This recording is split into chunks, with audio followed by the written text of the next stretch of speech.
Halo, sobat-sobat CP dan sobat kisah pendakian sejakun. Tibalah kita di final part, di mana kita akan mengalami sebuah kejadian akhir ya, yang membuat kita betul-betul mengerti, betul-betul belajar dari setiap kejadian yang kita alami. Pada fase ini kita sudah kembali ke dunia kita. Kita sudah berada di dalam dimensi kita sebagai manusia yang fana. Tetapi masih ada satu kejadian, tetapi kejadian yang tidak di bawah alam sadar kita, melainkan kejadian di saat kita tertidur setelah kita mengalami kejadian dahsyat tersebut. Pada fase ini gua sama Jakun mengalami mimpi yang hampir sama ya. Jadi setelah azan subuh itu terlewat ya, itu kalau nggak salah gue langsung tidur karena gue nggak sanggup banget. Itu kalau nggak salah Jakun masih sempet sholat subuh, terus gue masih sempet sayup-sayup denger dia baca Quran. Habis itu gue sudah tertidur nyenyak.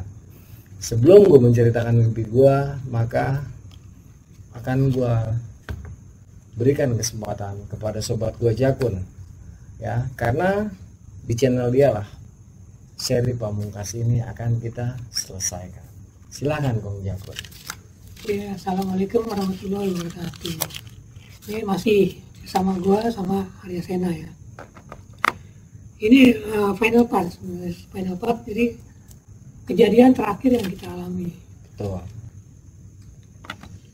Jadi setelah gua sholat subuh itu masih gue ingat, gue masih setelah selesai sholat subuh gue masih sempat baca Quran lagi, dan yang gue baca itu surat Al-Mulk. Surat Al-Mulk itu emang surat andalan gue sebenarnya. Gue sering banget baca surat Al-Mulk. Jadi setelah gue baca surat Al-Mulk sekitar nggak nyampe setengah jam, gue mulai ngantuk. Setelah selesai gue tidur. Anehnya itu bener, gue tuh biasanya malam tuh susah tidur. Biasanya gue tuh malam tuh susah banget tidur. Ini kebetulan langsung plus tidur. Jadi begitu gue naruh kepala, langsung lah tidur. Langsung bermimpi. Dan dalam mimpi ini, gue tetap bersama Hanto. Gue didatengin sama si Yani atau Yani, gue juga lupa ya, antara itulah pokoknya. Itu seingat gue namanya Yani, tapi si Hanto ingatnya Yani. Jadi kita didatengin, jadi kita ditanya, kakak mau pulang katanya. Kakak mau pulang katanya. Iya, kita mau pulang. Jadi apa ya, dalam mimpi itu gue ingat kita tuh udah bongkar tenda, udah bongkar presit ya, udah bongkar bivak. Nah, bivak udah kita bongkar, kita lagi rapi-rapi gitu kan. Dan datanglah si ini sama teman-temannya. Ada sekitar 4 anak atau 5 anak gitu, lupa. Datang, dia nanya, kakak mau pulang kan? Iya, kita mau pulang. Kakak jangan pulang. Kakak mau di sini dulu. Ini masih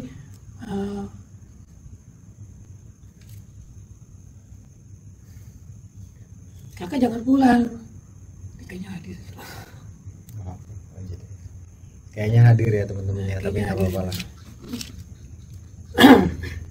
Oke, kita ulang ya. Jadi dia bilang, kakak jangan pulang dulu. Ini masih mau main sama kakak. Maafin ibu Yani kemarin malam gitu.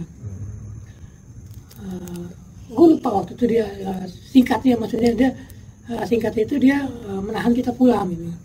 Dan dia masih pengen main. Dan waktu itu gue menjelaskan, maaf kakak nggak bisa lama-lama di sini karena kakak juga punya rumah dan punya orang tua yang menunggu kakak di rumah. Dan dia tuh terlihat sedih. Nah terus ya seperti biasa ya, gue kayak membujuk anak kecil gitu kan. Nanti insya Allah kakak kalau ada waktu lagi kakak bisa main sini lagi. Ada waktu dan dikasih umur panjang, kakak nanti main kesini lagi dan bisa ketemu sama Yeni lagi. Jadi singkat cerita ya, kita di situ gue pamitan juga sama dia. Nah, ini nurut ya sama orang tua. Dan itu selalu kalau gue nasihatin anak kecil waktu itu ya, gue selalu begitu nasihatnya. Ini nurut ya sama orang tua, baik-baiklah di rumah gitu. Kakak pulang, tapi nanti insya Allah kakak kembali lagi. Ini janji yang nantinya benar-benar kita penuhi. Betul. Benar-benar kita penuhi. Di saat yang ketiga kalinya gue ke Kawaratu. Jadi di dalam mimpi itu gue pamit juga, terus Anto juga pamit gitu kan. Ngomong apa waktu itu, Anto juga ngomong ke adiknya yang waktu itu teriak kalau nggak salah, yang keinjek, yang keinjek gitu. Jadi di sini nanar tuh gue ngeliat mereka pergi. Nangis. Mereka nangis, sedih. Tapi kakak janji ya, kakak tetap kesini lagi. Mereka pergi, nangis juga tuh gue. Mereka pergi, akhirnya gue terbangun. Lucunya, gue juga bangun. Lucunya gue barengan nih, bangun sama Anto nih. Jadi kita masing-masing mulai cerita. Sebelum kita cerita, bikin kopi dulu.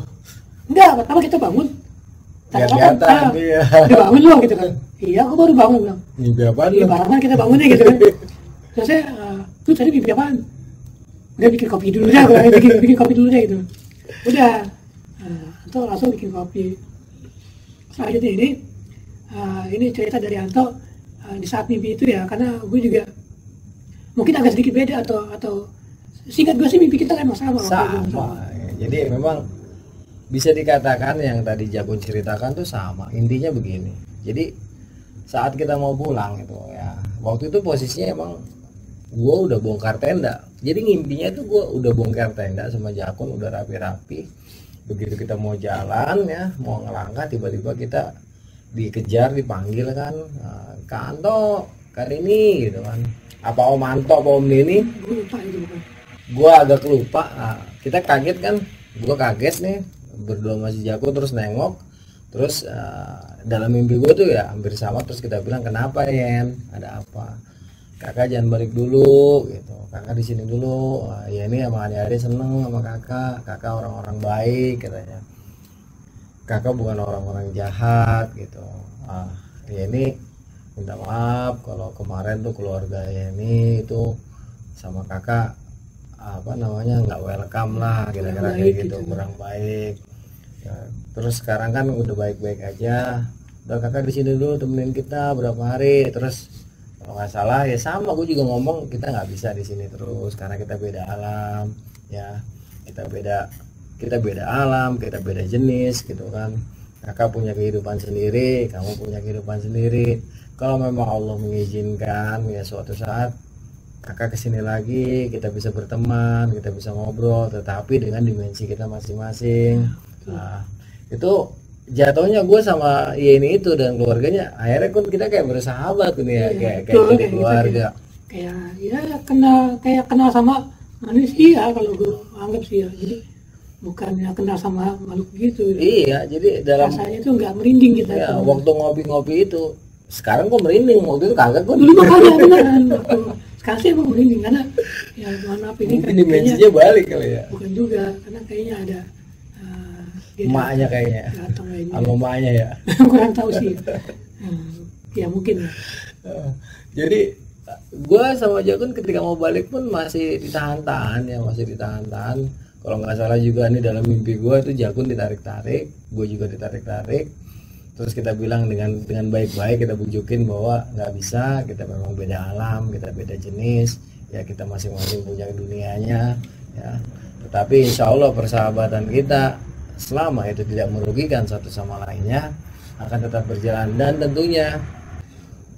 tentunya jika Allah mengizinkan persahabatan ini. Nah disinilah baru itu gue inget banget sih, ini tuh nangis sama adik-adiknya. Terus gue sempat lihat juga mungkin sama atau enggak gue nggak ngerti, gue sempat lihat juga orang tuanya, kakeknya, neneknya itu dari jauh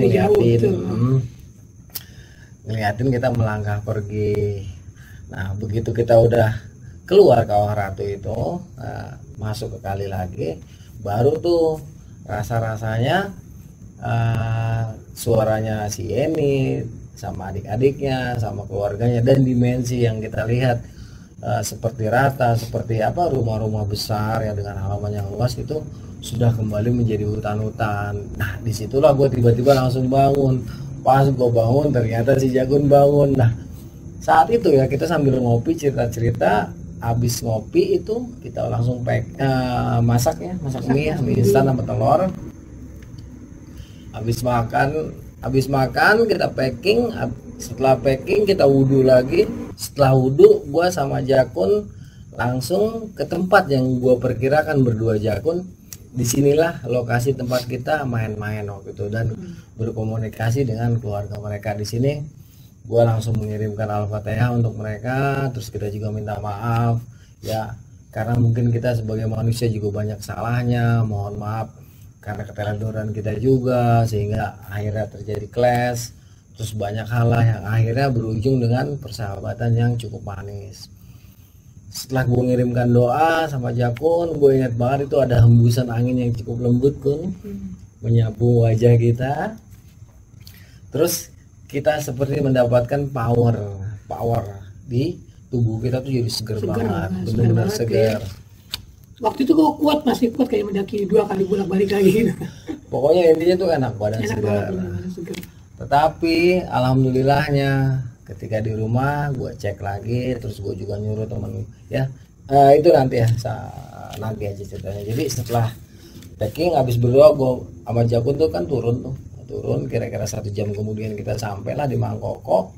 Sepanjang perjalanan juga nggak ada ini kan, nggak ada masalah apa-apa. Nggak ada masalah apa-apa udah ya.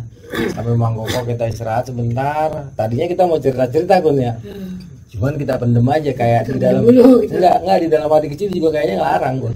Kayaknya jangan sampai diekspos gitu. Nggak usah diekspos gitu ya. Jadi tahan-tahan, akhirnya gue nggak jadi cerita. Nggak lama kita pas pulang ini kita naik mobil Kun. Pas pada ada angkot. Nah itu ongkosnya 500 perak. Kira-kira sejam kemudian kita sampai ke Cibatok. Dari Cibatok kita naik angkot lagi ke Bogor. Nah dari Bogor itu gua sama Jakun sama-sama ke UP, ke rumah gua. Nah di rumah gua ini singkat kata, gua kan punya pembimbing ya. Gua nanya sama beliau, gua tanya apa ada yang ngikutin dari Gunung Salak, gua bilang gitu. Dicek katanya oh nggak ada, malah kamu punya energi jadi bagus banget gitu, aura kamu jadi positif banget sekarang nih. Ya itu pembimbing gue yang mengatakan seperti itu ya. Beliau juga waktu itu masih muda, kalau sekarang udah agak sepuh, tinggalnya juga di Cianjur. Terus gue ngobrol-ngobrol, nggak ada apa-apa. Jakun juga dicek ternyata aman, nggak ada apa-apa. Ya udah kita tidur. Gue tidur lagi nih di sini istirahat. Kita ngomong-ngomong lagi. Dan kalau nggak salah 4 bulan kemudian gue sama Jakun itu menepati janji kita ke sana. Nanti kita akan ceritakan kisah ini di dalam pertemuan kita yang cukup mengharukan. Ya itulah kisah gue sama Jakun di Kawah Ratu. Ada tambahan nggak Pun? Ini sedikit mundur. Sebenarnya waktu itu juga agak lucu sih, jadinya agak lucu. Maksudnya lucu gini, pas kita cerita mimpi masing-masing, loh kok sama mimpinya gitu kan? Wah, kita berarti bukan mimpi itu Kun katanya. Nih atau ngomong, ini berarti kita bukan mimpi nih Kun. Lupa gue ya. Kayaknya ini memang mereka mau menemui kita untuk terakhir kali, bukan terakhir kali masuk. Waktu itu untuk saling berpisahan lah. Jadi ya lucu juga sih, mimpinya sama gitu. Mimpi sama, aku sama sih mimpi itu.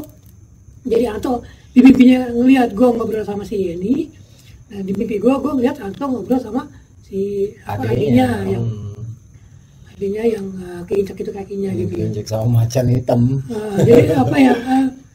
Sebenarnya waktu itu kita sempat ketawa-tawa juga sih, kok bisa sama ya gitu. Tapi kita emang udah nggak ada hawa merinding waktu itu, udah bener-bener kayaknya plong gitu. Nggak ada plong, juga nggak ada rasa takut, nggak ada rasa merinding. Yang ada kita energi gue waktu itu kayak kelihatannya apa yang gue rasain gitu, kayaknya segar bugar gitu. Iya betul. Padahal seingat gue ya itu cuma sebentar. Wah sebentar. Kira-kira gue itu 5:30 berarti 5:30 setelah gua baca surat Al-Mulk. Jam 8 kita bangun Jam bareng-bareng. 8 apa jam setengah 9 itu bangun Iya, gitu kan. oh. Cuma sebentar gitu, tapi kayak rasanya Kayak itu tidur seharian full. kayak tidur lama terus pulas gitu. Jadi badan seger, enak lah gitu, badan enteng ringan gitu.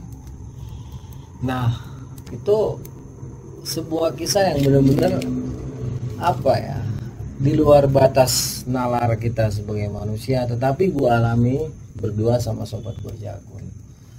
Setelah itu ya, setelah beberapa bulan kemudian ya kita menepati janji. Nah, disinilah akhirnya kita nanti akan ada sebuah apa ya, obrolan di mana nanti kita ya udah masing-masing aja dunianya, kita tidak saling mengganggu. Iya. Jika memang apa ya, dalam arti kalau kita main ke sana ya nggak harus juga harus ketemu gitu kan, nggak harus juga menampakkan diri. Pokoknya intinya persahabatan kita adalah persahabatan yang semata-mata karena Allah, tanpa harus ada gue minjem kekuatan lah atau apa. Intinya tuh setelah nanti ya gue akan ceritakan lagi nanti persahabatan 2 dimensi. persahabatan 2 dimensi. Setelah kita kesana lagi nanti akan kita jelaskan di mana nanti hubungan kita benar-benar ya biasa aja pokoknya. Nah, tidak ada pinjam meminjam kekuatan. Ini kemarin tuh si Huritwan baru kemarin nih semalam gitu, dia datang, dia ngajak ke Waratu. Betul. Nah itu sebenarnya gue pengen banget karena ingat ya kejadian gue sama Anto ini ya. Dan kebetulan Anto badannya nggak enak, lagi kurang enak badan gitu. Dan gue juga masih tangan juga masih sakit, jadi gue takut ngerepotin juga gitu. Iya. Ya insya Allah nanti kita Insya Allah ya kita mungkin bulan-bulan ya next ya kita usahakan kita nanti akan podcast di Kawaratu ya, kita akan ngobrol-ngobrol lebih detail di sana. Mungkin suasananya tuh lebih dapat, lebih mengena, sehingga teman-teman nanti juga bisa membayangkan lah situasi yang gua hadapi pada saat itu. Semua yang kita alami itu kita podcast di tempatnya langsung, di TKP-nya langsung. Misal di Gunung Gede yang kita nyaris mati gitu, nanti kita podcast di sana juga. Ya doain aja teman-teman ya, doain aja semoga kita semua sehat, masih bisa terus bercerita, membagikan kebaikan, ya membagikan pengalaman kita semata-mata hanya untuk dijadikan pelajaran. Ambil yang baiknya, jika ada yang tidak baik tidak usah diambil ya. Karena kita sebagai manusia tidak ada yang sempurna. Sesungguhnya hanya Allah lah yang sempurna di dalam segala hal. Itulah cerita gua sama Jakun di Kawah Ratu pada tahun 1996. Sebuah kisah yang betul-betul di luar batas nalar manusia, tetapi nyata terjadi.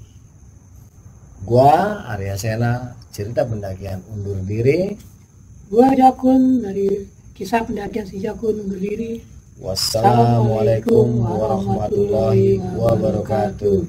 Sampai jumpa di next cerita persahabatan 2 dimensi, masih dengan tokoh yang sama.